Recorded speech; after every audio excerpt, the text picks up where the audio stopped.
So my talk is cognitive wireless sensor networks. There are two words, one is cognitive, the other word is wireless sensor networks.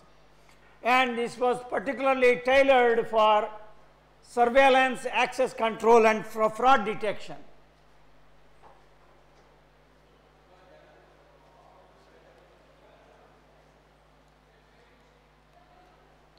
Okay, so I'll try to, here is the outline of the talk, and the talk is kind of open-ended. I will cover some material and try to give you some research directions if possible.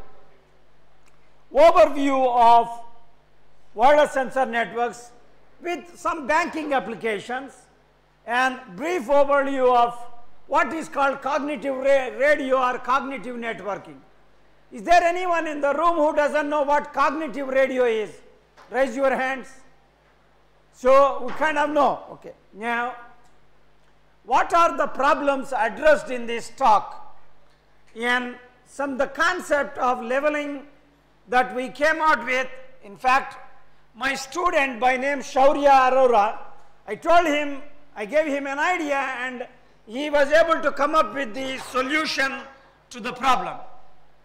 Leveling plus clustering and its variants, control radius flooding versus leach algorithm, leveling, clustering and sectoring algorithm and localization, some other problems that we have addressed in our research, and cognitive wireless sensor networks and future internet. What are the challenges in the design of future internet? I tried not to put any equations or try to minimize the number of equations. So what are sensor networks? Each sensor, now chronologically, to the best of my knowledge, the concept of sensor was in the telephone, where sound signal, acoustic pressure variations were converted into electrical signal and transmitted over wires or so. So the first wired sensor network in the world was telephone network. Okay, and then Marconi kind of had an idea, can we get rid of the wires? And he was successful in building a radio. Now with radio in the hand and telephone in the hand, the next question that came out is, can we make a telephone wireless or your cellular phone, like your cell phone? So it turns out that cell phone is the first wireless sensor network in the world. Okay, and I hope some of you realize that it is not a very difficult realization, but the cell phone is the first wireless sensor network and commercially popular wireless sensor network. Now it turns out that somebody said, why only cell phone, where the sensor is converting sound signal into electrical signal? Why not we take temperature? Why not we take temperature and convert it into electrical signal? Okay, and so it turns out that various other sensors, temperature, pressure, humidity, rainfall, lots of sensors. And here is a problem. Apple computer was interested in building a sensor which will tell the depth. That is, actually Apple purchased a company which made a depth sensor. Okay. Now, so if you are looking for a problem, think of a problem. I'll give you a simple idea. In India, sometimes in villages, the main source of income is agriculture. So when the main source of income is agriculture, the farmers, they quarrel for water. Farmers, sometimes they kill each other for water. Now, so there is water available. Now the question is, some fields are getting water they don't need, some fields are not getting water that they need. Both the things are happening. Now, in such a situation, the question is, can we have a little sensor? What the sensor does is, it is able to sense the moisture in the soil. It is able to sense moisture in the soil and tell, look, now you need water. Or a sensor like, so what should it do? It should convert humidity, some kind of a humid soil or watery soil into, through some chemical reaction, into an electrical signal. Okay, I just gave you a small tip of an iceberg. With IoT coming out to be realized in some number of years, there will be sensors of all types in the home, in the industries, in the smart cities, and so on and so forth. Now, like in the case of cell phone, in wireless sensor networks, there are base stations which are distributed over a terrain and at fixed locations. Now, about 15 years ago, people never thought we can make the sensors mobile.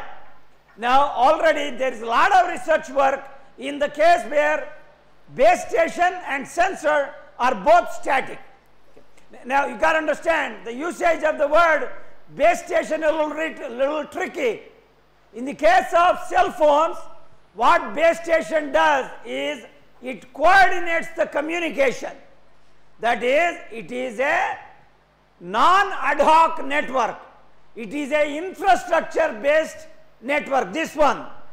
But a wireless sensor network could be infrastructure based, where the base station sitting here, it will do the coordination of communication.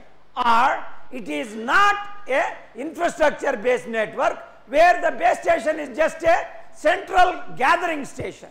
Okay. Now, the nodes are resource constrained. Okay, now, so those of you who are looking for research problems, both mobile case is an area where there is some literature, but the scope for doing more research comes up in the case where they are mobile. And these days, drones are all over the place, and you can come up with lots of applications where a drone is doing the sensing or a drone is responsible for being a base station. So you can have a drone moving around, that is, base station is going around. You can have a drone going over a crop collecting various types of sensed values. Okay. Now, so my job partly done to give you some ideas for future research. Okay. And typically in these sensors, the main problem is it has limited resources, like the processor that you can put, microcontroller that you can put in a sensor, and the processing speed of it, memory and bandwidth. Sensor, here is a definition if you like. It converts 1, 2 or 3-dimensional signal. It could be a continuous variable or it could be inherently discrete information into the electrical signal. Okay. In the digital world, we have an array of zeros and ones that can be stored in a computer. So basically what you do, you take either a 1-dimensional, 2-dimensional or 3-dimensional signal, convert it into zeros and ones through some kind of a sampling scheme and store it in a computer. Sensor network is a single hop or multi-hop network to collect and process the sensed information. Okay. So lots of applications. Suppose you have a nuclear reactor. Let's say in Russia, sometime of Soviet Union, there was what was called Chernobyl.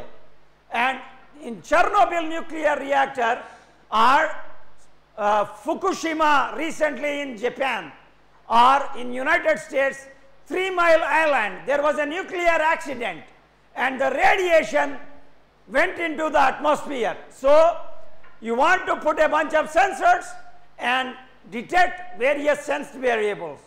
Some time ago, I was at DRDO, Jodhpur lab. They were interested in building a emergency warning system in the case of nuclear attack. Now, so when a nuclear reaction takes place, you normally get alpha radiation, beta radiation and gamma radiation. They were interested in detecting gamma radiation. So, a problem for some of you could be, how do you convert gamma radiation into electrical signal? You get a gamma radiation sensor. Okay. And medical diagnosis and remote patient monitoring. I will give you all the 4 paradigms. That is, both sensors and base station, there are mainly 2 entities. One is a sensor, the other is a base station. The sensors are static, base station is static, or one of them is mobile, or both are 4 paradigms. Now, I purposefully took this example, medical diagnosis and remote patient monitoring. Let us say, we take a small hospital, the doctor comes, sits in his office, and suppose you have a kind of a jacket. What does the health jacket? What it is do is, you wear the jacket and you automatically collect temperature, pressure, blood pressure, glucose level, ECG signal, all these are getting collected, and what happens? They are sensed and they will be sent to the base station. Suppose the doctor comes and sits in his office. Let us say the patients, they are in their ward. They don't move around. So in that case, both the base station, that is the doctor, is stationary, and the patients who are sitting in their bed, they are also stationary, but the data is coming to the doctor. Okay. Now, little bit unlikely scenario is where the patients, they move around in the world and the doctor sits in his office. So doctor is a base station who is stationary, and the patients are mobile, they are moving around. Little bit more realistic is, every morning the doctor goes through the wards. Okay? The patients are in their bed and the doctor goes through the ward. He will be getting the information from the patient. So the base station is mobile and sensors are stationary, or both are mobile. That is, both the doctor as well as the patients are mobile. 4 paradigms. Okay? Now, the next example is earthquake prediction and monitoring. Okay. Now, in the case of earthquake, normally it could be a tsunami, that is underwater earthquake. And some of you may be aware, in Hyderabad, there is a place called Indian National Center for Ocean Information Services, INCOIS. What does this center do? They have kept underwater, there are some sensors, and I am sure you know the theory of plate tectonics. The whole earth is kind of moving out. The 7 plates, they are moving away from one another. Now, that creates tsunami underwater. Okay. So, what happens? You will get a warning. You go to INCOIS, there is a room where there is a display. Okay, Russia, this place, there was an earthquake. Or Japan, this place, there is an earthquake. You can see it. And you get a warning 5 hours ahead. In about 5 hours, there is going to be an earthquake. But 5 hours is really too small. If you can predict an earthquake, maybe 5 or 6 days ahead of time, maybe you can do some rehabilitation. Okay? Now, agriculture is where normally we did a project for INCOIS, Indian National Center for Ocean Information Services. What did we do in the project? We collected the data. ICRISAT, what they did is, they collected the data for 7 years and they collected data for another 4 years. What was the data? Temperature in the field, humidity, rainfall, and the pest count. That is, if this kind of temperature conditions are there, if this kind of atmospheric pressure is there, and this kind of humidity is there, the number of pests is this many. So all this data is available. So what we do is, we take the data and we train a neural network for 7 years, for 7-year data, and we test using the remaining 4 years of data. Okay, battlefield monitoring, I don't like to go over this. Target tracking, that is, Indian Space Research Organization, like the Soviet Space Research Organization, sends a satellite into the orbit. When they send a satellite into the orbit, the launch vehicle is equipped with sensors like position, velocity and acceleration. Given the force and given these parameters, you can predict the trajectory. What will be the trajectory? And if the trajectory, all these are sensors.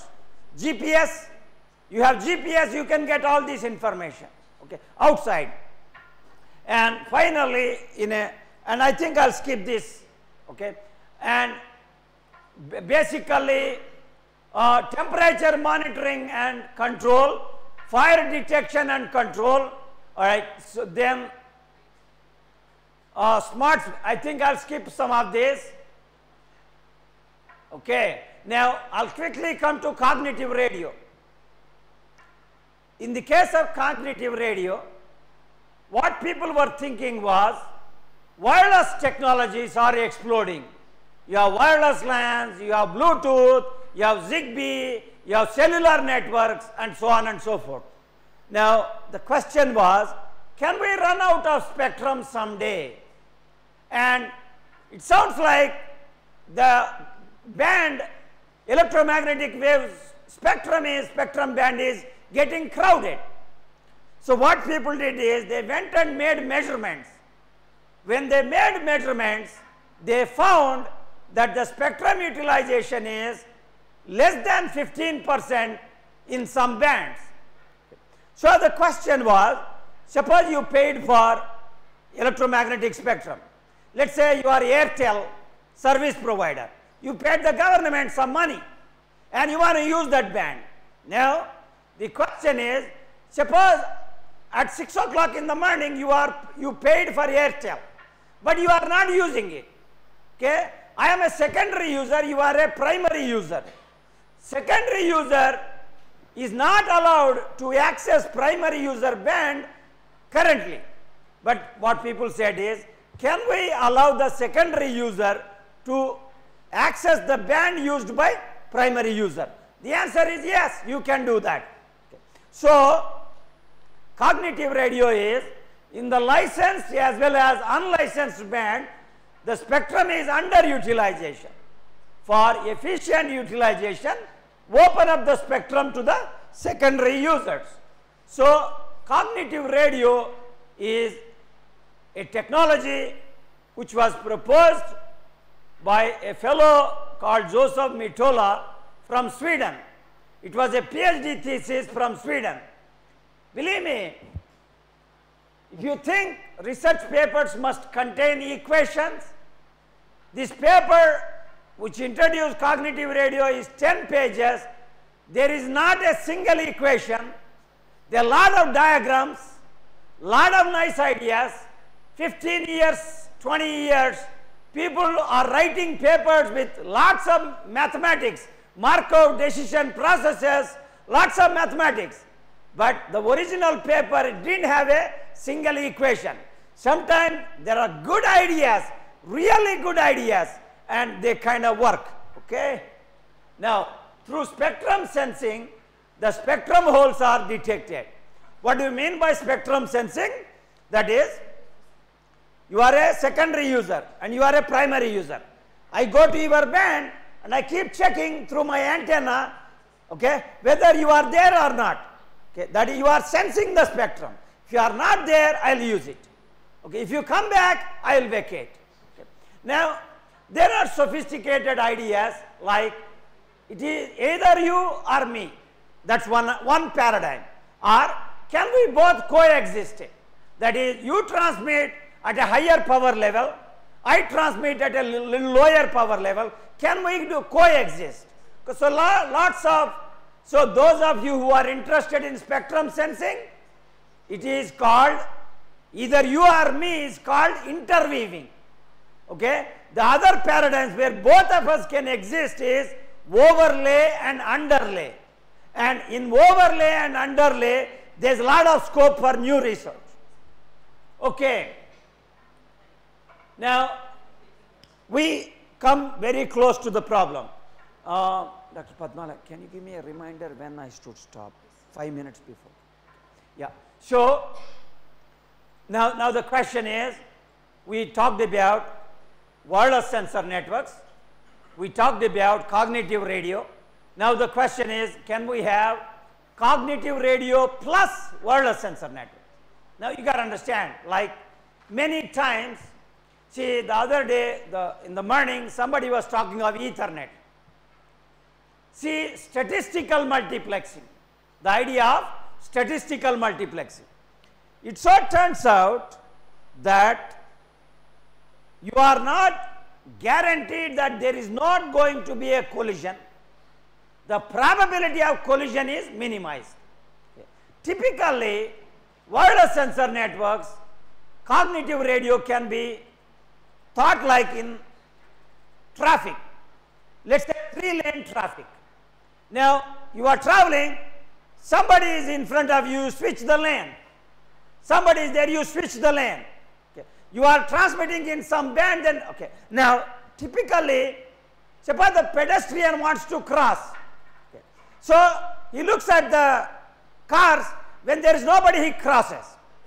That is, many times wireless sensor network doesn't require the band for a long time. You only require the band just to send the data. So, cognitive radio plus wireless sensor networks is kind of working. It kind of really works. Okay. Now, there are algorithms. So, we are talking of networking. Whenever you talk of networking, there are two paradigms. One is the layering model, that is physical layer, data link layer, network layer, other layers. Now, so, or you can have other paradigms. Now the question is, can we have a protocol, routing protocol, which is energy efficient? Okay. So, we designed power-aware protocols and their evaluation. And generally it is like this. Wireless sensor network, suppose you are in this room. Let's say all of you are sensors. Let's say you are at row 1, row 2, row 3 and so on. Now what happens? Suppose Alex is kind of leader. That is, you want to send the data. Not all of you need. See, the point is sensors like your cell phone, if the battery is drained out, it's over. It's useless. Okay. Or you got to go and recharge. Okay. Sometimes recharging is possible, but sometimes recharging is not possible. Okay. Suppose you are in a single place, then not all of you need to send the data. You send the data to him and he will send the data to me. Similarly, some of them. Okay. Now, so the idea of fusion of data. So, the third problem is localization. So, one problem is how do you route the data at the network layer. Second problem is how do you fuse the data. The third problem is how do you localize, that is, suppose GRIET decides to put some sensors in the building, in the rooms. That is, you control the lights. If nobody is there in the room, all the lights are switched off. You control the air conditioners, you control the fans. So these are possibilities. So now the question is, there are several things here. That is, when you deploy a sensor network, suppose in that example, what happens? You can go to the building, take 100 sensors, 10 rooms, put 10 sensors in each of the rooms. 10 sensors in each of the rooms. So there will be 100 sensors. Now, what do? I number them. from 1 to 100. Now what happens? Suppose I put first 10 sensors in first room, second set of 10 sensors 11 to 20 in second room, and so on. Now suppose sensor number 34 is giving a temperature value of, let us say, 70 degrees centigrade. So where is the fire? Which room? Fourth room, because the sensors from 31 to 40, they are in the fourth room. Okay. So what you have done is, you are able to give addresses. But let us take another example. You go into a forest, you take a bunch of sensors, you drop them. Okay? Now you don't know which sensor went where.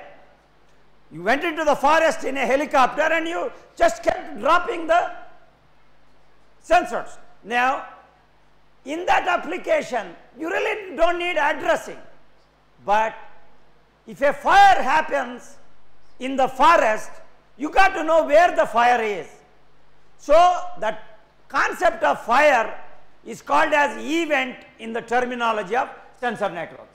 So, the problem deals with precisely telling where on the sensor field did a kind of fire took place. And fusion, this problem deals with fault tolerant, robust fusion of measurements. Now here it is. Suppose you are collecting the data here. You are sending it to him. What he does is, he takes the reading, take the average. Just take the total number, sum them up, divide by the number, and you get the average. Now the question is, suppose some sensors are faulty. Okay. Now when some sensors are faulty, suppose these are giving 5, 6, 7, 8, and 9. Let's say average is around 7. But there are 3 more sensors which give reading about 40, 50, 60, wrong readings. So if you take the average, you get a wrong value, namely 30 or 25. So the fusion function that you use, suppose you take the readings and take the median, then you get a better value. So sensor fusion is a very interesting problem, and there are many applications where you have to fuse the information from multiple sensors. Right. Now, so let's go back to routing algorithms. In wireless networks, typical routing algorithms are flooding, controlled flooding, and regional gossip. What is flooding? I get a reading, I broadcast. You get a reading, you broadcast. Just keep broadcasting. Okay. Now, what happens in flooding is, first of all, not everybody needs to participate. So there are a lot of packets on the sensor field, and you are wasting energy and you are causing collisions. Okay. So people said, let's do a little trick. So what I do is, I toss a coin. When I receive a packet, I toss a coin, and if it is heads, I'll forward the packet. If it is tails, I drop the packet. So there is an equivalent way of viewing it, that if you select one of the neighbors, just send it to him. Okay. Now the question is like this. Controlled flooding, there is a question. See, generally when you do research, there are 2 types of research. One is theoretical research, the other one is experimental research. In theoretical research, you prove, see here it is, suppose I gossip, I toss a coin, and my heads is coming, let's say 0.4. I had a coin which is biased, it gives heads 40% of the time, okay, with probability 0.4. So it turns out that if everybody does gossiping, then packet from any source may not get to any destination. But if that probability is above 0.7, then you can ensure that packet gets from any source to any destination. Okay? Now, that is controlled flooding or gossip. Okay? And now, there are other algorithms that I just now discussed. Electing him as leader and sending it to him, it's called clustering. I am sure some of you in pattern recognition or neural networks, you have the concept of clustering. Okay? Now, so now the question is, can we develop an intelligent, okay, 5 minutes, okay. Now, yes.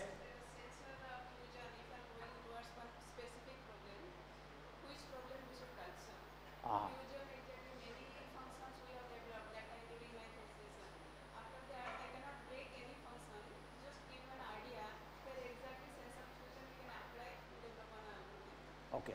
So here it is. She asked very interesting question. In her PhD thesis, she developed some fusion functions. Okay. Now, generally fusion functions, there is a question like this. Let me go quickly.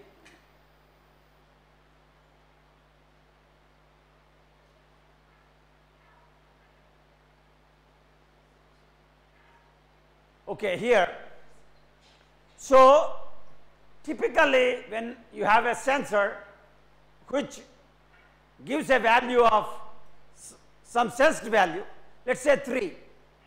Now you say, look, I give a little tolerance. Maybe it is not 3, maybe it is between 2 and 4. Let us take another sensor which gives a value, let us say 8. So you say it is not exactly 8, it is, let us say, maybe 8 and 10.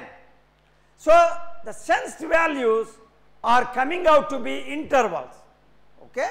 Now, so in her PhD thesis, what she did was, we developed some fusion functions. Okay?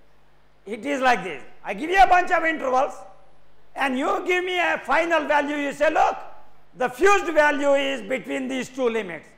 So in this diagram, you have 2 to 5, 3 to 9 and so on. Finally, you gave a value 5 to 9. Okay? Now, there is something called optimal fused function. Okay. Now, here it is. So, you can attempt a problem like this. Multi-sensor fusion is already here in this. But suppose there is a sensor field which is distributed. Okay, you follow me? When it is distributed, in this region, you are getting an estimate. In that region, you are getting an estimate. Okay. Now, let us say we take a cold country. It starts snowing. So, typically what you do, you kind of take the readings and take the minimum. Okay. Now, one possibility is you do not care about the application and you declare a fused estimate. So, one problem is, typically there are two aspects here. If you want to predict snowfall, you want to find the minimum temperature. If you want to predict fire, you want the maximum temperature. Okay. Now, can we have a scenario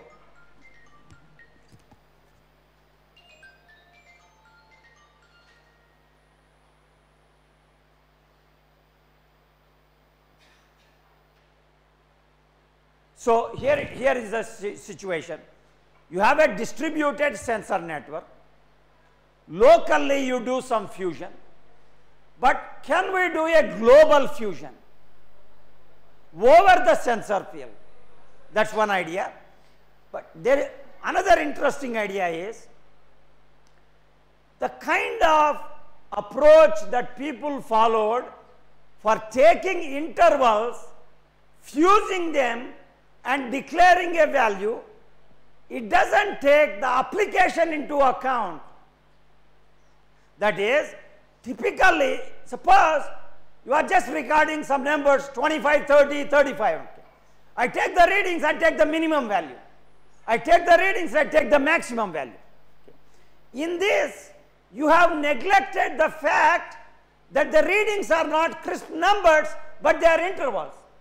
So the question is, what do you mean by minimum of a bunch of intervals? What do you mean by minimum of a bunch of intervals. Okay. So that's okay, that's another idea. Now, so shall we stop? Okay. Yeah, hold on. Look, if you like, I will make the PPT available. Those of you who are interested, you can take it freely and you can use it. Okay. Now, mobile wireless sensor networks, where both are mobile, base station and sensors are mobile. It's a very, very interesting research area where there is literature. Don't think there is no literature. There is literature. But the scope for doing something new is high. Another area is IoT, Internet of Things. How do you secure IoT? Okay. And lot of what's called as something like a sensor web. So Microsoft, I think some 5-6 years ago, they were giving projects where they want to make the data. You take a country, you are traveling from one city to another city.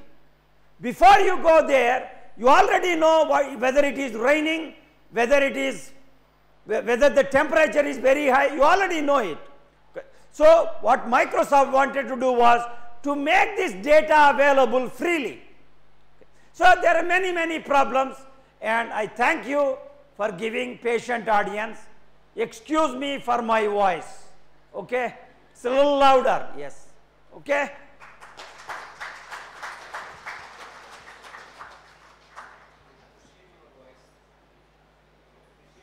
Voice. Okay.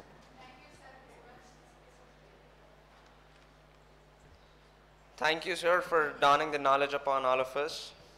Now, I would like to take the privilege to invite Dr. Alexander, sir, for keynote address.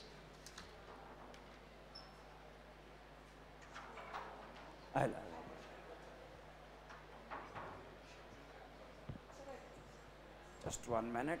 Alexander needs to be helped. Escape. And we close this. We close this. And Alexander's talk. You.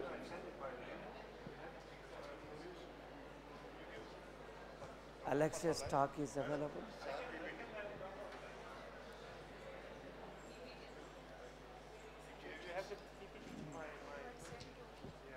Hello. K.N. Murthy? Jagannath. Okay. Elder brother. He was my student.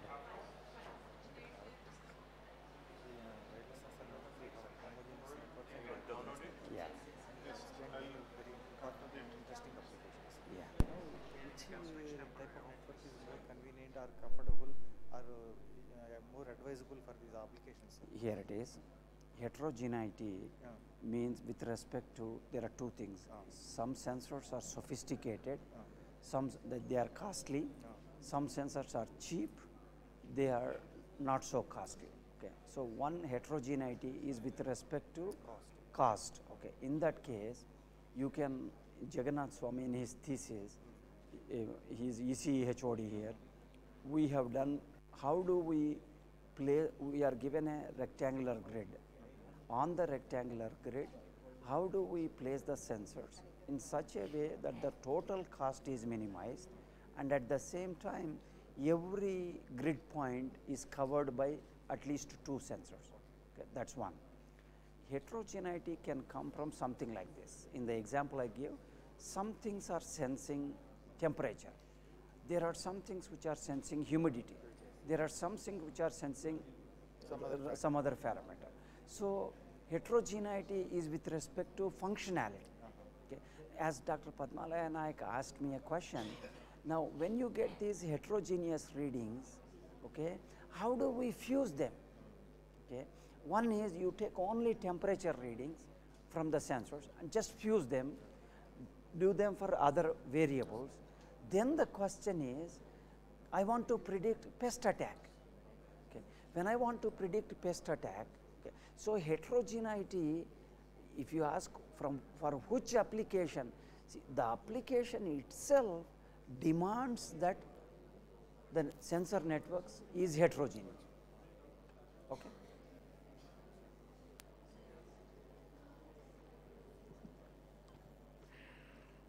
You are faculty here? Yes, sir. Which department? CSC. CSC, okay.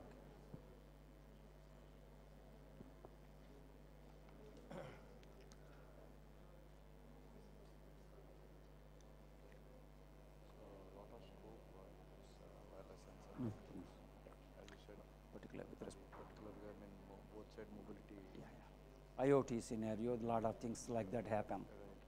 Right. Right. Yeah, right.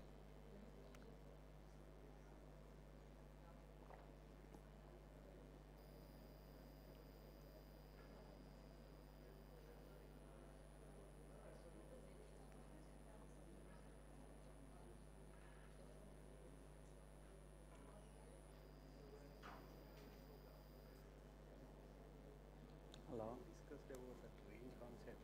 Ah. The assumption its power remains same, or power can also change as it is moving. That is called power control in wireless terminology. And sometimes, like it's a very simple idea. Suppose I don't want the other person to know what I am speaking to you. So automatically what I do, I lower the voice, okay? And if I want to talk to everybody, I raise my voice, okay? Similarly, when wireless sensor nodes are there, now if you want only the communication to be locally, then you reduce the power level. If you want it to be more, you increase the power level. True, that is the transmission side. Yeah. But the other side, when it is trying to recognize from which sensor it came, so unless it is assuming that the power of that signal is same, output signal also is maybe the for that event. Yeah. The strength signal level may be low, but it is the one that is originated that event. Okay. So now normally we are going by numbers. Whichever the strength is more, probably that sensor has the generated the event, etc. Actually, to be honest with you, when sensors send the data, they have something called as location stamping and time stamping. So if location stamping, we'll talk. So, thank you everyone for joining this session. And it's my pleasure to deliver a very talk here. And in fact, since I'm, let's say, theoretical guy, so my talk will be a bit theoretical one. So I ask you to. No, I can speak louder. Okay. So I ask you to kindly pay some attention for that. So, can I switch? Okay, no problem.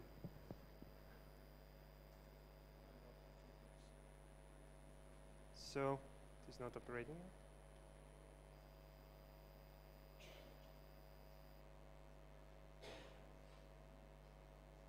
No, it's not a good idea. I'll operate from here, sir. You tell me I'll operate. Okay. So there are some words of acknowledgements. I would like to express my gratitude to all those people who invited me here, and also to all the groups who joined me in this work, because there are several fields that I will be presenting today. So, so I come from the Karelian Research Center of Russian Academy of Sciences. There is a special branch there which is related to applied mathematical field. And these are some areas where we do our studies. So these are some mathematical modeling, theoretical studies of queuing concepts, also some high performance and distributed computing things, and also the game theory, which we are trying to apply to different fields of management. So to make you feel like where I come from, I've put a picture. Karelia Republic is somewhere in the northwest part of Russia, very close to Finland. You may be aware of Finland is the country in the Europe. So it has also some beautiful nature there. You can see many lakes. They say that there are a lot of them, yeah? 40,000 lakes. We have some cultural heritage from ancient times, and also it's a very tough country to live in. Actually, the temperature in winter goes down below something like -20, -30 degrees. In summer, you get something like +20, +30, and the humidity is very high. So the temperature plus the humidity gives you some terrible problems. So not so many people live in Karelia, something like 6 lakhs of people totally. The region is very huge, but the population is very low. And half of them live in Petrozavodsk. So you can see that it's something like more than 8,000 kilometers from here. It takes quite a large journey to travel here. Okay, so now I switch to the concepts, and this is the motivational slide. The next one, please. So what we are trying to do, actually, we are trying to build the ladder. Let's call it a ladder, yeah? You come from theory is up there, and you are trying to go down to practice, or sometimes you are trying to move up, yeah, from practice up to theory. So I will call this some sort of 3 levels of modeling, and I will try to demonstrate this concept on several applications. Some of them related to wireless sensor networks, some of them related to other modern concepts. We'll see. So analytical level, each level has its pro and its contra, yeah? So analytical level can deliver some explicit results, which are very general in nature, but are hardly applicable. They are far from practice. The simulation level will give you more interesting results, less restrictive to some, when you are trying to express some theorem, you usually have some part that is related to, if this holds, then this will be true, yeah? But in simulation, you will be not that restrictive, but also the results will be less general. The technical level or the experimental level of research will give you more close to life, will bring you more close to practice, but also it would be very specific and you can hardly generalize the results. So it's good if you have all these 3 levels interconnected with each other, so you can climb up and go down. So this is the outline. We can skip it.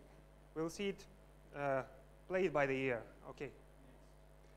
So when you are speaking about some queuing theory and some queuing system where there is some server who is doing some job or offering some services, there are customers who come, say people who are calling to the call center, or say like tasks that are downloading something, like I was downloading my presentation from the web, yeah? So there is a server who delivers this. There is maybe a network who has its own characteristics. And usually you are concerned with these types of performance measures, like workload, delay, latency, the size of the queue, the throughput that can give us, the system can give us, the blocking probability. Either you have to wait or you have to stop the idle probability. Will the resources be available? And mostly we are trying to study this by obtaining some steady state analysis. So the first level, I will give you 2 concepts. One of them is, it emerged in the 80s, but the first works were about 60s, 1960s. There are plenty of people who participated in the development of this method. And essentially, when you are speaking about this matrix analytic method, you are trying to analyze some stochastic process of some special structure.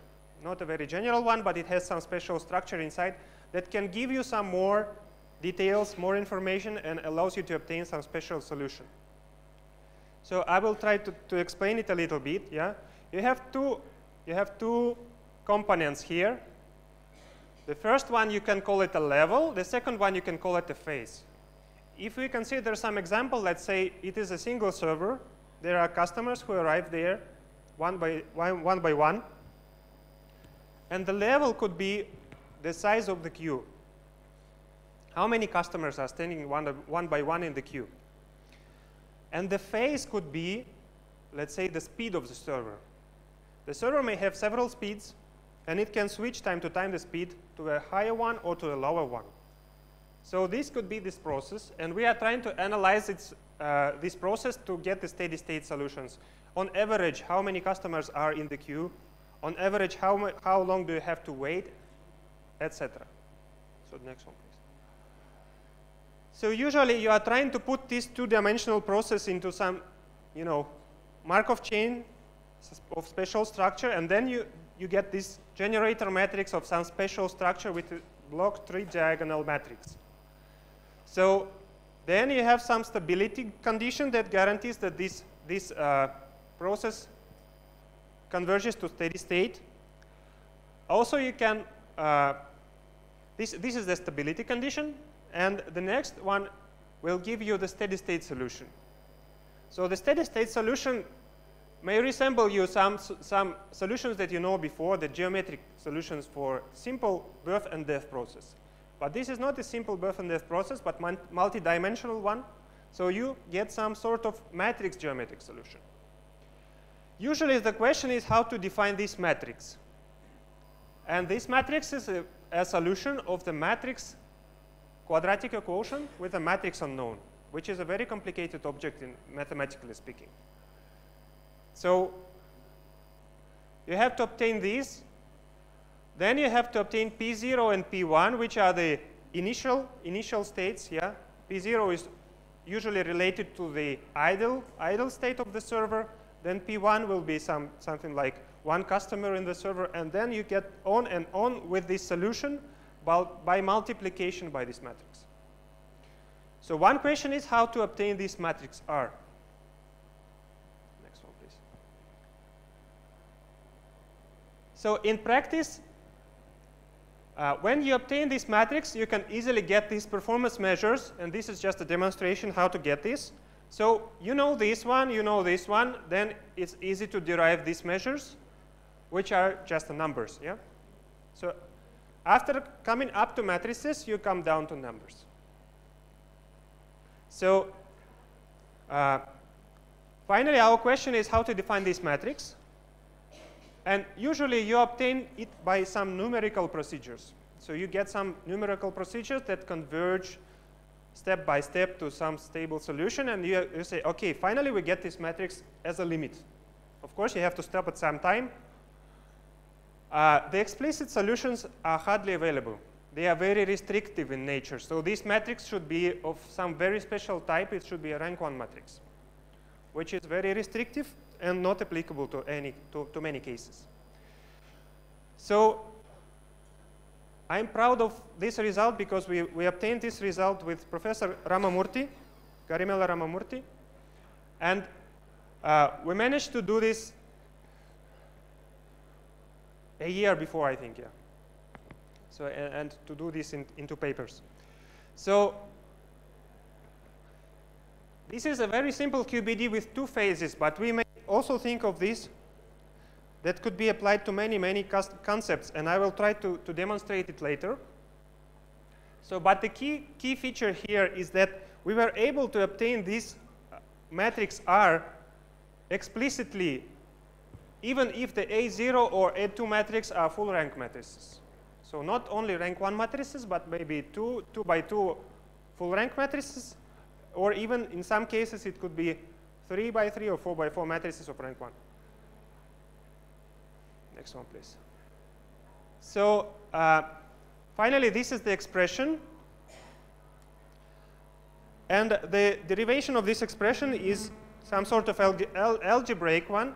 And it's interesting to see where the algebra, the very simple algebra, like the third power equations of real values or some sort of complex analysis. But here you get some real analysis, but very simple one. And it works. It helps to deliver some results. So I mean, for the students, it's some motivation. Do not ignore the very simple things, because sometimes very simple things deliver very sophisticated results. So finally, we get this expression which is explicit from the A0, A1, and N2 matrices, and B1 and B0, which can be found analytically. And there is some sort of algorithm to obtain this matrix R. And we can see that it generalizes the earlier known result, which was widely used by the researchers. So this is some sort of generalization. We managed to publish it into papers. And I can give you the copies of that if you need, or Professor Garimella Ramamurthy may give it. So anyhow, when we obtain this matrix R, we are now equipped to proceed with obtaining steady state. Yeah? So another method I wanted to introduce is the regenerative method. So it is some sort of generalization of the renewal theory. You may be aware of the renewal theory and very nice renewal results when you have renewal processes. Regenerative processes are a bit more complicated. They can have very complex internal dependencies in between. So not only, let's say, correlation, but maybe very complicated influence of one variable on another variable. And to analyze these processes, very simple things do not work. Let's say matrix analytic method is not capable of this. So in case of regeneration, you may need to define some special points of this process. It's not very bad process, in fact. So there are some special points when this dependence can get lost. So there is no dependence in between these cycles. So at some specific point, the prehistory doesn't influence the future. It is very common, I mean, in life. You can observe these points in your life. But so for talking about these stochastic processes, you define these points. Then you say that if these points time to time occur, that means that this process is positive recurrent. Finally, you are equipped to deliver the performance of this process as some sort of, limits of some cumulative processes. Oh, so finally it works. Okay, I can switch.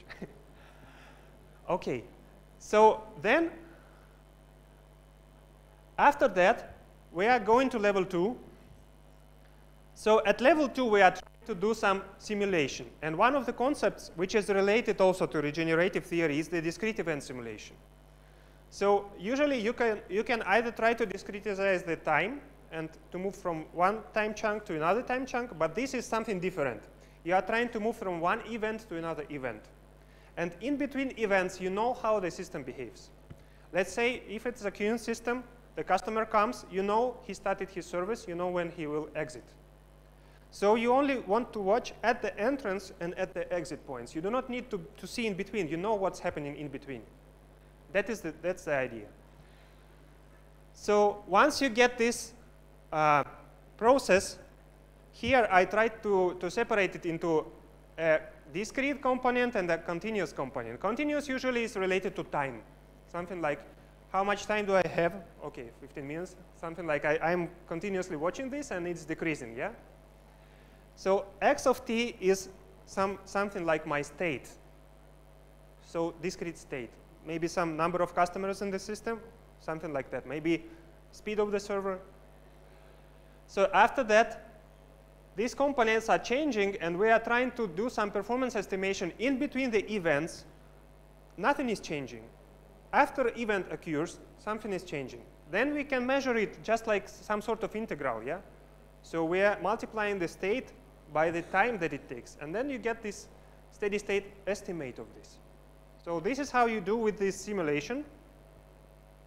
And I'll try to give more details in the talk I will also be delivering. And so at level 3, you are actually trying to watch at level 3, that is technical level. You are trying to get some simulation of the system, but in experimental way. Maybe you do not have a high performance computer, you cannot experiment with it, but you are trying to give some, something that resembles you, the supercomputer. Maybe it is a laptop with multiple cores inside. Maybe it's some other technical model. So let's say we were watching that students who were doing this 3D printing, they are also doing this modeling. Yeah, this is a technical model. 3D printed stuff is a technical model of a real system. So this is some sort of technical modeling I'm trying to talk. Yeah, you are watching at some specific features of the system, not everything. Yeah, high performance computer contains a lot of things, but you are watching at it because it has multiple cores. You can watch only at this feature. Multiple cores. Okay, I concentrate on this. I have the laptop. It also has multiple cores. I can do experiments here and then, estimate what's happening in the bigger system. So my first example is related. Can you just scroll it a little bit? Yeah. To the Internet of Things. So the previous speaker announced that Internet of Things and wireless sensor networks are very constrained. And in this idea, we are trying to look at the battery as a very strict constraint of this. Very simple node. that has a battery, and you have to save the energy in order to prolong its life, to extend its lifetime. So what is usually physically done, such type of device doesn't have a clock, or it stops the clock time to time, so that it saves energy for not updating the cycles. So we are trying to think of this feature in terms of a model. So let's say we have a single device that gets some input, and it needs to do something with this. Let's say it gets an input, it has to complete some job with this input, and maybe then return the result. So it is a single server. Usually it has 2 or more speeds. Let's say it's 2 speeds, the highest one and the lowest one. If you look at some, let's say LoRaWAN, which is the wireless, wide wireless technology, LoRaWAN, it has multiple speeds. You can switch speeds to lower one to save energy. So we are looking at 2-speed system, and the energy consumption is higher at the higher speed, and of course lower at the lower speed. And C0 is the energy consumption at speed 0, which means that you are idle. So then we are trying to think of it like a 2-dimensional process, where x of t is the number of customers in the system, so it has a queue, and y of t is the server speed. And then we want to watch at this mean stationary queue size and mean stationary energy consumption, which are expressed through this R matrix, as I said before, yeah? So we are trying to find this R matrix, and this is like this matrix is A0, A1, and A2 look like this. So this means that they are full rank matrices, in fact. But by this result that we obtained, we were happy to deliver this. And in this case, this R matrix is found explicitly by the previous expression that I told you already, yeah? So these are the performance measures, but R is now found. And these are the performance measures of the system that doesn't manage its energy. So it's working always at a higher speed. And we are trying to compare these. So this was the first level, yeah, analytical level. To go down to simulation level, we are trying to do this discrete event simulation. And that's how it looks like. It might be looking a bit ugly, okay, but you can see that this is one-step recursions. So this is the previous state, and this is the next state. So you make one-step recursion. Okay, this is expressions, but you can evaluate it, no problem. You can do it in a software. So this is just one-step recursion. Then you move to the next step, to the next event, then you go one step further, etc. And these are the key performance metrics for this type of modeling, for simulation model. And as a technical model, we are taking this Linux laptop battery powered with 2 speeds also. We measure the energy by battery consumption. We measure the speed. And as a type of technical model, it was client-server application. The client sent a request at random times. The server evaluated this request, which the job what it was given, it was some sort of, some amount of random numbers. He was compressing it. It's a very CPU-intensive job. And then we measured the outcome in terms of the average number of clients in the queue and the average energy consumption. And we can see the results. So more or less they coincide. The black one is the theoretical result. The green one is the simulation result. And the red one is the technical model. And you can see there's some problem in the initial state. The P0 is estimated by technical model a bit more. But the reason for that is the problem with the backlog measurements in the TCP. So we are trying to now to figure out this problem and to make this model better. Okay. So now I switch to next model. I still have 10 minutes about that. Okay. So the next model is related to high performance computing. This is a bit more complicated object. So in case of single server, it was a single server with 2 speeds, no problem. But here you have multiple servers with multiple cores. And the key feature, in fact, of this thing is the following. One customer that comes can occupy up to the full supercomputer. It doesn't occupy one server, it may occupy several servers at once. It occupies at once, let's say, half of the supercomputer, and then it releases at the same time this amount. So the task in this size is some sort of a block, kind of a block. And of course, many scheduling problems are studied in this regard. But we do not focus to scheduling. We just use this first come, first served. The customer that comes first, it will get service first. The problem of this type of models is this gap.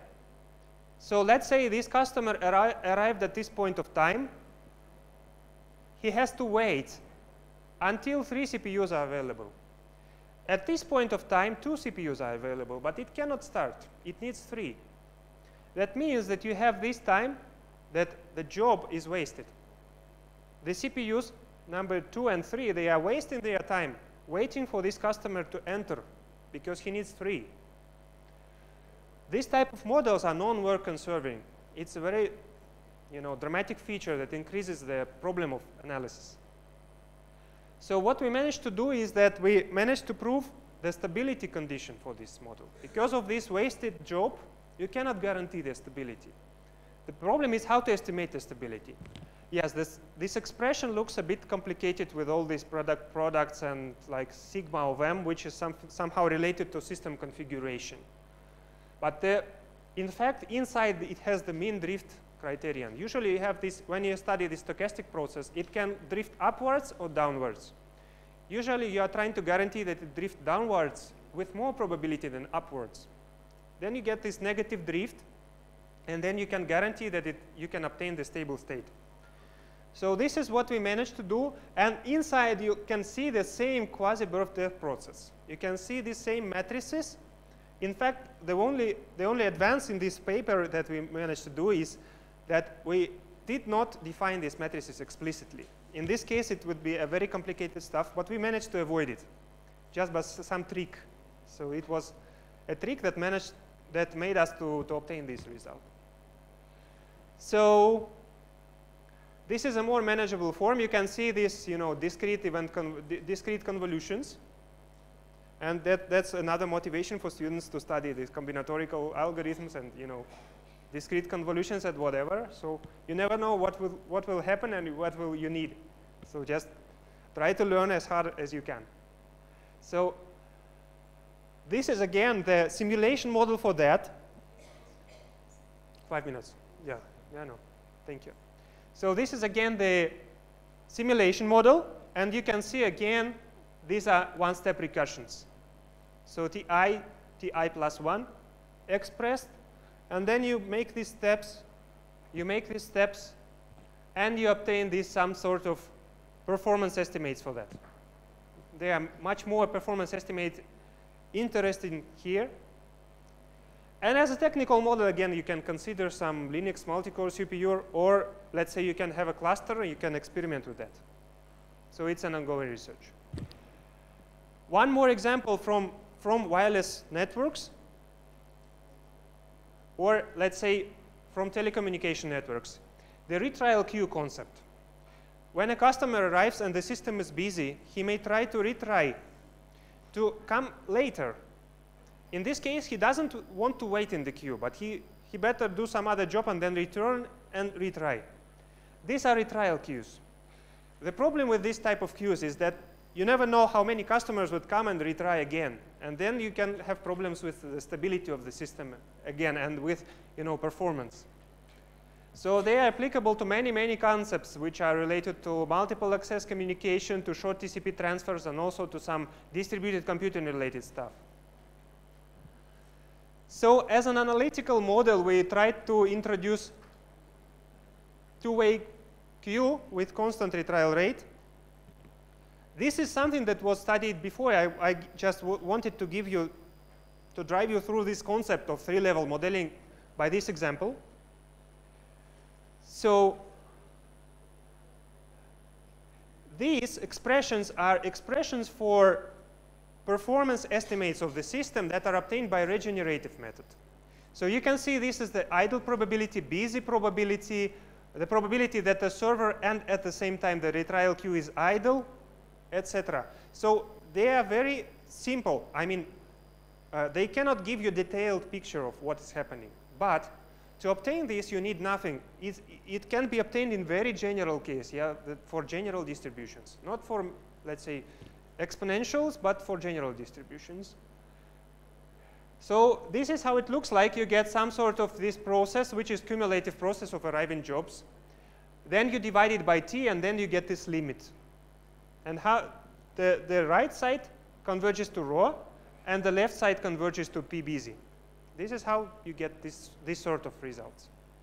So more detailed results can be given in Markov case when you need this, you know, exponential service times. Then you get again this QBD, this quasi-birth-death process, and you can get these matrices. But in this case, this matrix is of rank 1. Again, you get these explicit expressions.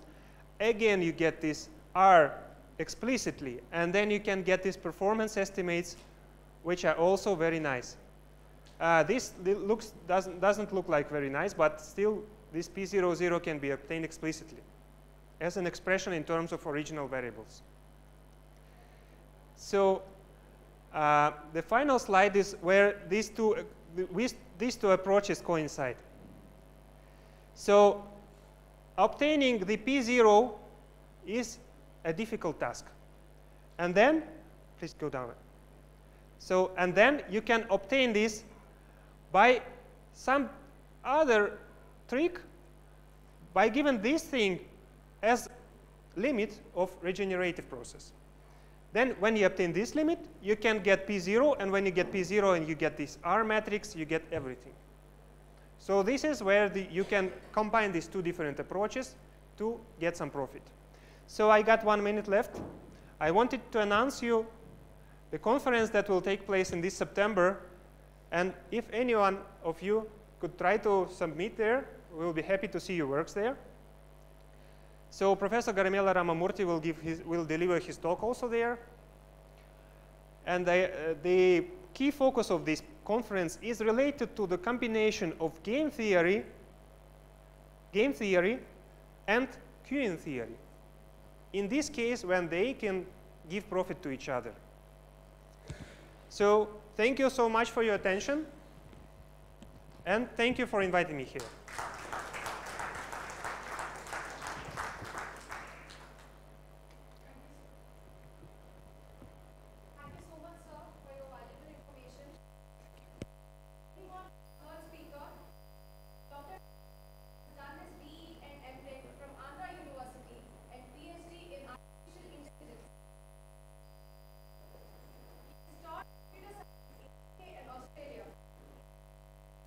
Australian paper and Pulp Institute, CSIRO, Melbourne and Monash universities in Australia, applying AI, neural networks and fuzzy logical techniques to industrial problems.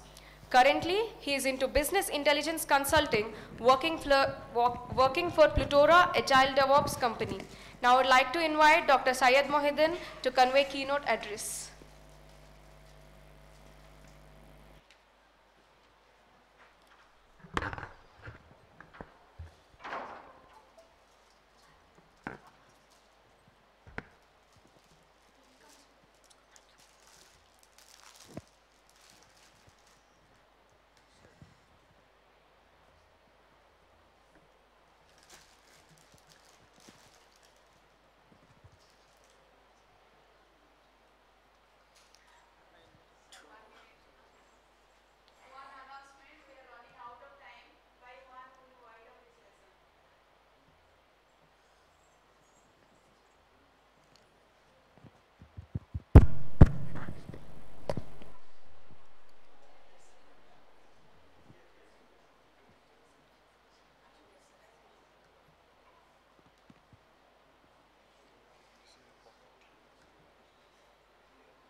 Do you have internet? Yes, yes. No, I will connect to mine. Probably. Okay, it's already.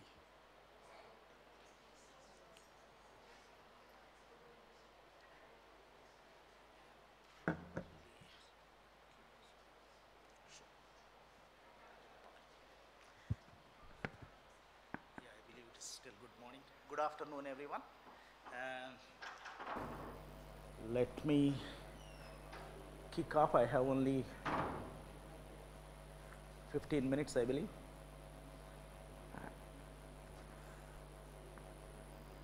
Let me go to my first slide.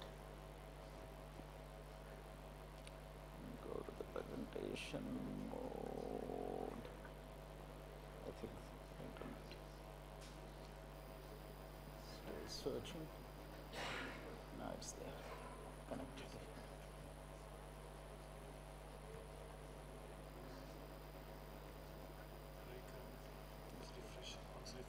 Yeah. Probably should be okay. Yeah.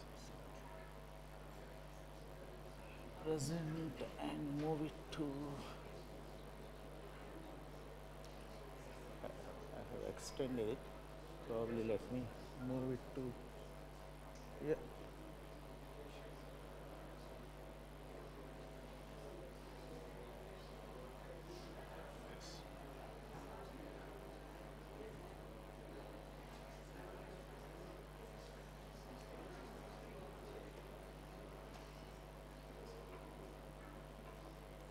I need speaker as well. Is it possible to connect the speakers to that? Yeah, the speaker output. I want to run a video. Video you can I can run. Okay.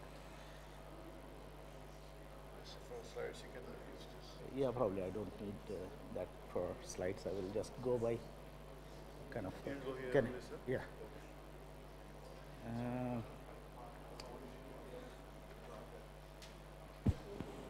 So probably some of you may know me. My respects go to my teacher, Professor P.S. Raju, who is the ex-director of this institute. I heard recently he has retired because of his probably health, and probably he needs rest as well. He has done a lot of work. Also, my greetings to the director, Professor Jandyala Murthy, and to Dr. Praveen and various other colleagues I have worked with. I had the privilege to come here and work for a few months during 2013.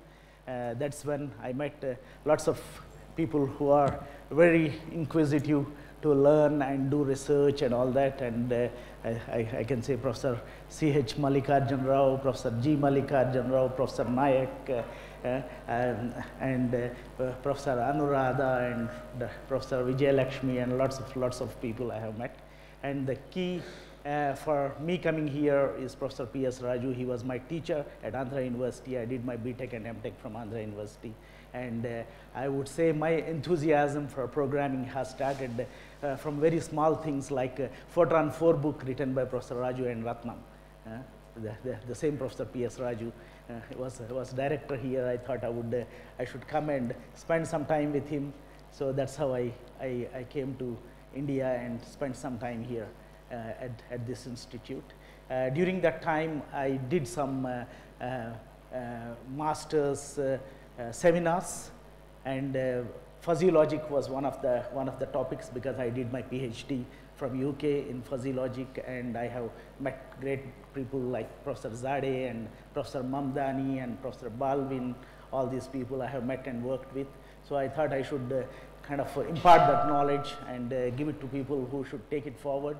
And Professor Nayak also was part of those seminars, and she has maneuvered the fuzzy logic and applied to her research. And I'm very grateful to all these people who apply kind of fuzzy logic and various other areas of research. So I would start with, I am a different kettle of fish, I believe, not like previous speakers. I am an academic turned into a applications man. I have been working in the industry in Australia and UK and US and all that, applying my research to industry. I have got few topics from my experience. I'm going to talk about few case studies. Let's look at the first thing, natural language processing. You believe that Siri and Alexa and all those things are out in the market, and people might believe that the problem of natural language processing has been solved. How many people believe that there is nothing more to be done in natural language processing? Probably most of you think that, oh, Siri is there and Alexa is there, we have nothing more to do. I would play a small video to show you what else can be done. You might have already seen it in WhatsApp, it's all going around. Let me, so without my mouse, I can't navigate.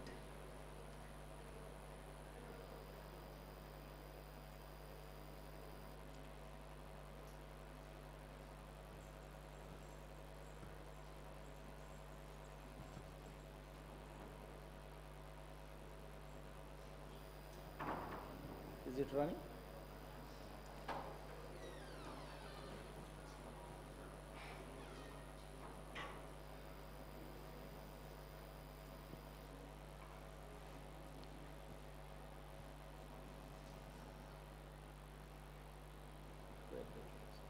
Here?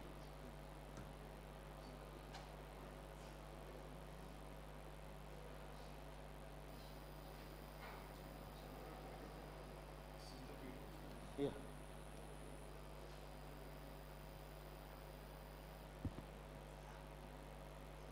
I think the volume is off.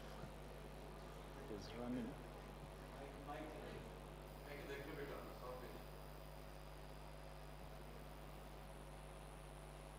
Is it running? Your volume is on.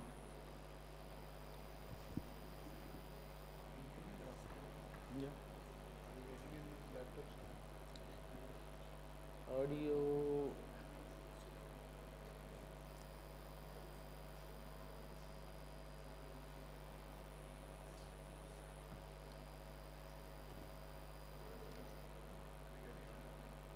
I should be getting it.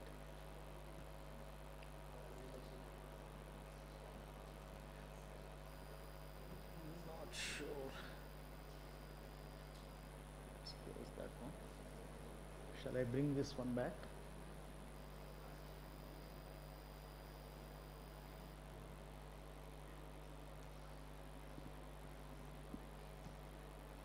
Is there sound in this place or sound is Yeah, on? yeah, there is sound. Let us play again.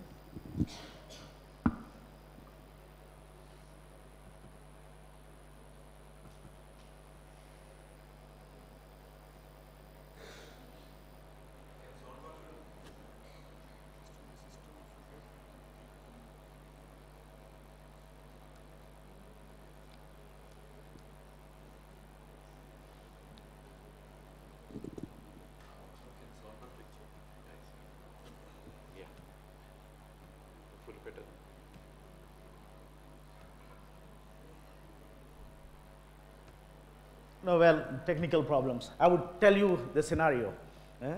So this is Alexa, which is a assistant in the car. It tells you your temperature. It tells you where is your nearby petrol station. It tells you everything what you want while you are driving. It is like kind of wife sitting next to you, talking to you, and it is kind of telling you everything. But what happens is he is stopped by a policeman. And then it starts telling that he is speeding and he didn't stop at the red lights, and he has got firearms in the car. So because Alexa can help, but it doesn't know how to distinguish between, that is the same issue we were talking about earlier, is the security. It has to recognize who is talking to it. If the owner is talking, the tone should be different. If it is somebody else, it should kind of keep quiet. It can't tell the policeman what all wrong things he has been doing. So that is where the natural language processing is good. We have got all the best things with Siri and Alexa, but the problem is we have to recognize the signature of the owner. How to talk securely? Who should I talk to and how should I talk? How much information is allowed to be given? So that problem is still there. Probably lots of researchers. I come where the research is applied to commercial problems and where the dollars are. So that's why if people can work on solving commercial problems, that's where the money is. So that is one of the things of natural language processing. Let's move on to, so let me close this.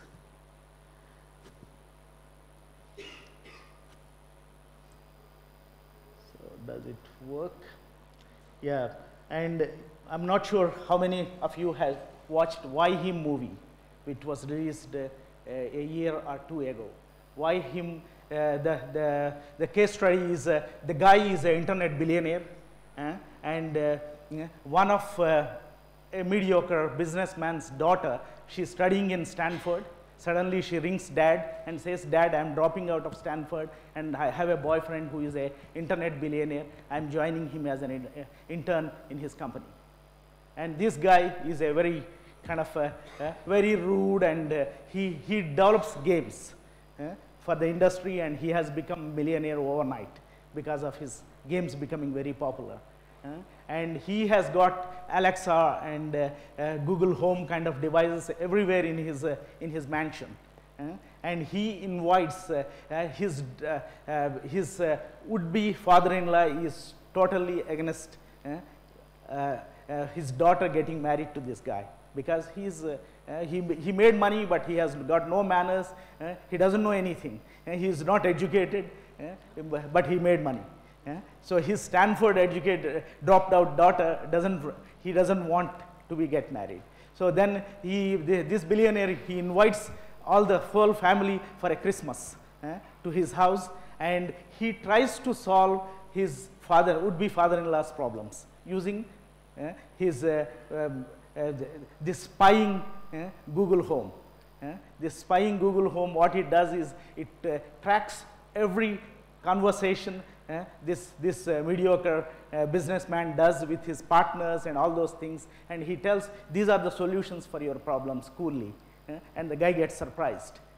How does he know about all my business problems? Because he doesn't know that this internet billionaire, he has got all the spies everywhere, and he has been tracking him to solve the problems. So that's how solving problems sometimes helps. But how you solve, there are ways to do it.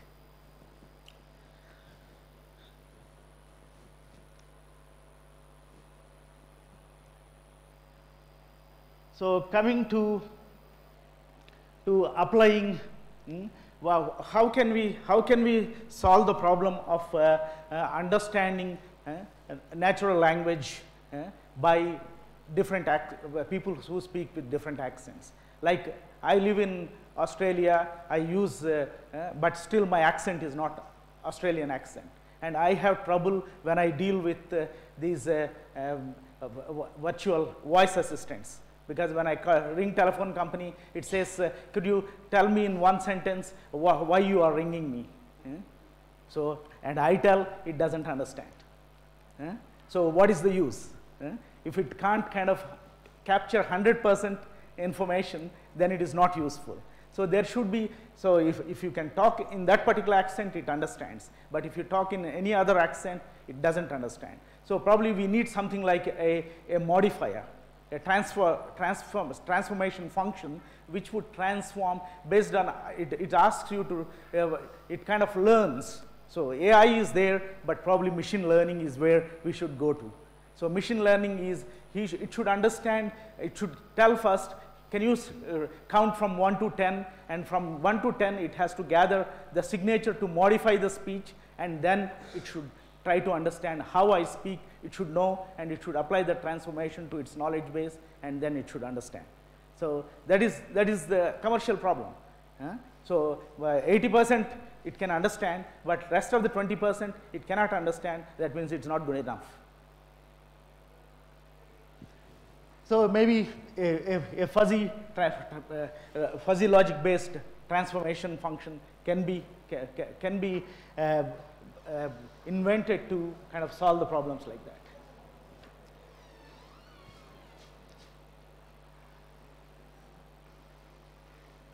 Yeah, let me grab a bottle of water.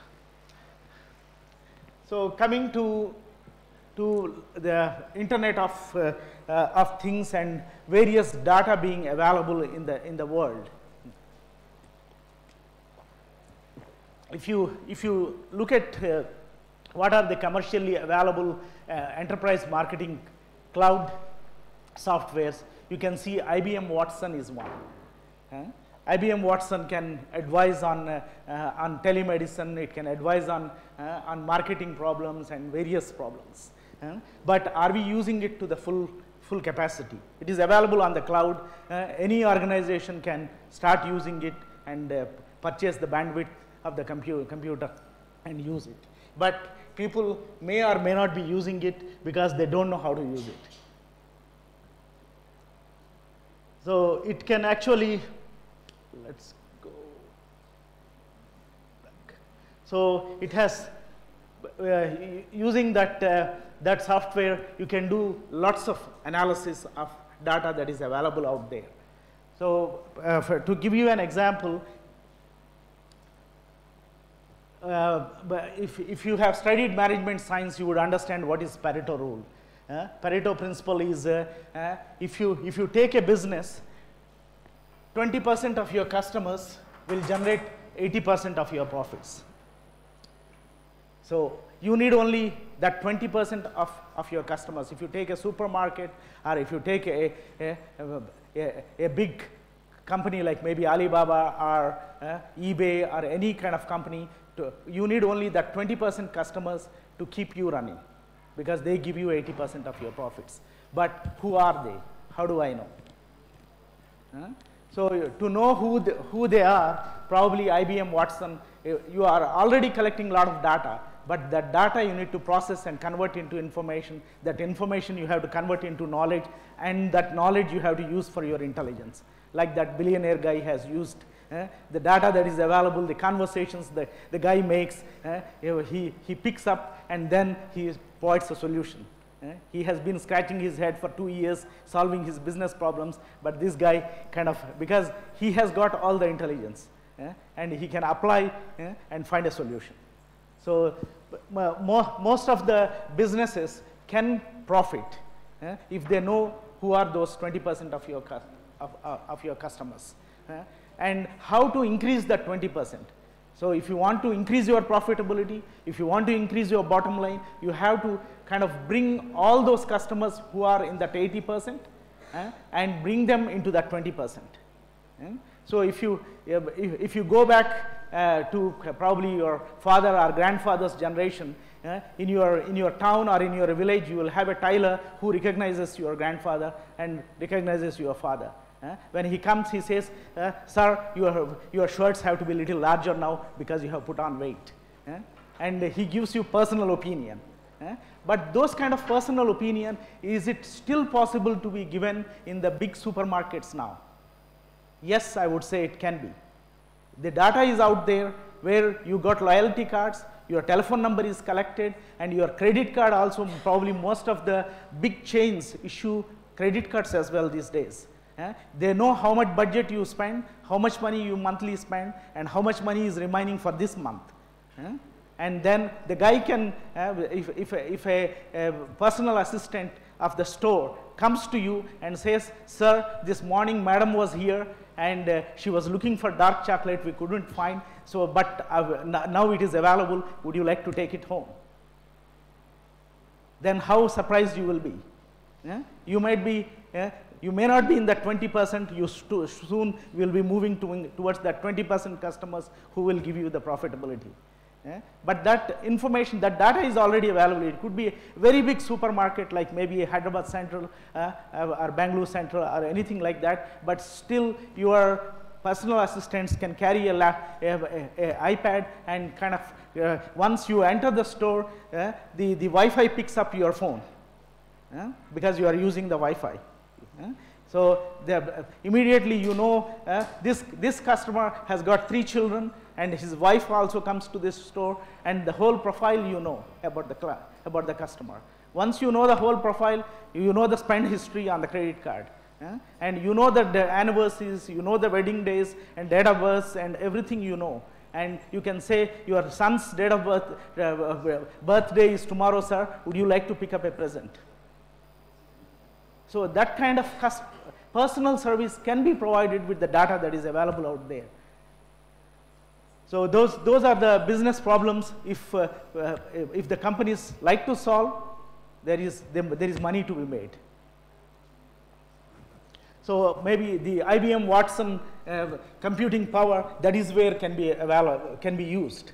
And the big data, all those things come from using the 3 V's of big data will be perfect scenario for computers like IBM Watson, because they have the power to process it. And I will tell you another case study where the big data is being used by the banks now.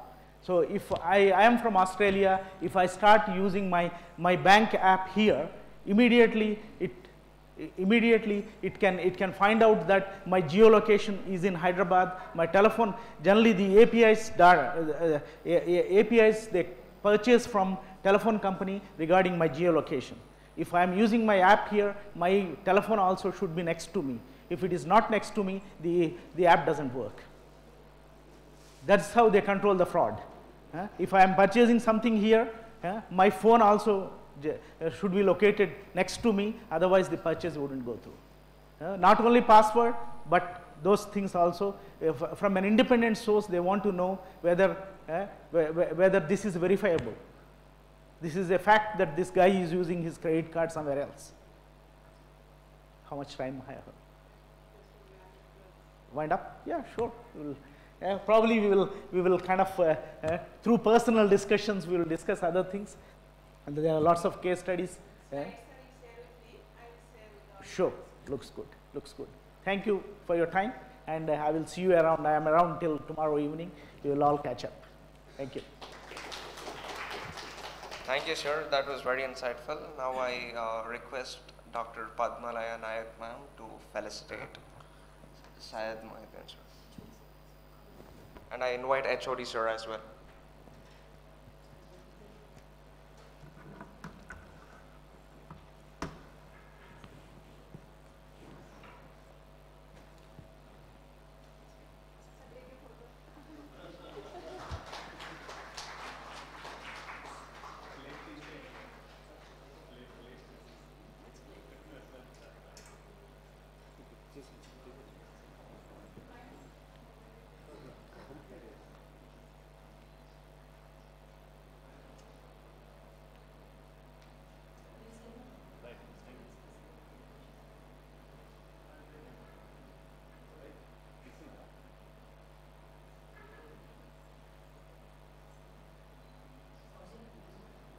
Thank you. Thank you, Anand. Thank you. Thank you. Congratulations. You have done well. Thank you. That's all right. Thank you, sir. That's a wrap now, and this is your host Amartya Smaran. And this is Bhavna signing off. The sessions will be commencing after the lunch break. The lunch break is on the same floor. For any further information, please get in touch with the help desk that is present outside. And thank you, everybody, and we hope you have a wonderful day ahead. Thank you so much. Thank you so much.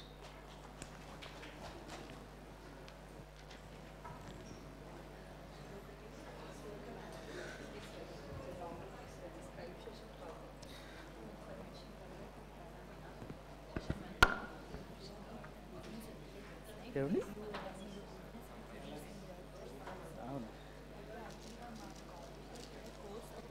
Okay.